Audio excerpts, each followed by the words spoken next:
আমি সেই মেয়েটি যার জন্মের সময় কোনো শাঁখ বাজেনি, জন্ম থেকেই যে জ্যোতিষীর ছকে বন্দী, যার লগ্ন রাশি রাহু কেতুর দিশা খোঁজা হয়েছে না তার নিজের জন্য নয়, তার পিতার জন্য, তার ভাইয়ের জন্য, তার স্বামীর জন্য, তার পুত্রের জন্য।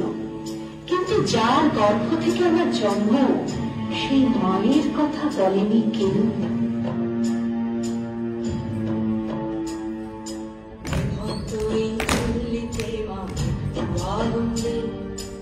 আর একটু কাল বেঁচেই থাকি বাঁচার আনন্দে, বিভক্ত এই ঝুল্লিতে মা একটু আনন্দে।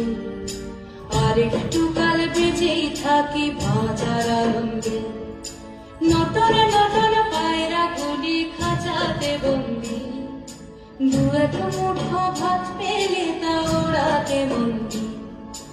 আমি সেই মেয়েটি যে গত কোনো শতাব্দীতে 5 বছর বয়সী মালা দিয়েছে গঙ্গা যাত্রীর গলায়, কুলীন ব্রাহ্মণের 365তম স্ত্রীর অন্যতমা হয়ে স্বামীর গর্ভে হয়েছি গর্ভিণী।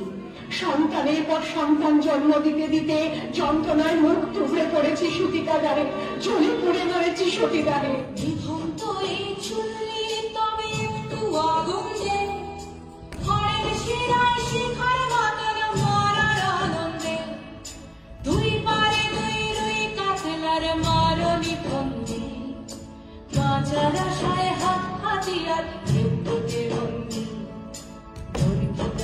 তোর কিনা জমকে কে সামলায়, ধর চকে চকে থামা ওই দেখছো না হামলায়, আরে যাসনে হামলায় যাসনে। আমি সেই মেয়ে আসামের চা বাগানের ঝুঁকৃত আমিন বস্তি থেকে, যাকে আপনি নিয়ে যেতে চান সাহেবী বাংলোয় মধ্যরাতে, ফায়ার প্লেসের ঝলসে ওঠা আলোয় মদির চোখে দেখতে চান যার অনাবৃত শরীর। আমি সেই মেয়ে, শোক মালা লজ্জা এই রাজপ্রথে দাঁড়িয়ে আমি জানলাম প্রেম নয়, শ্রদ্ধা নয়, অধিকার নয়, নয় শুধু প্রয়োজনের।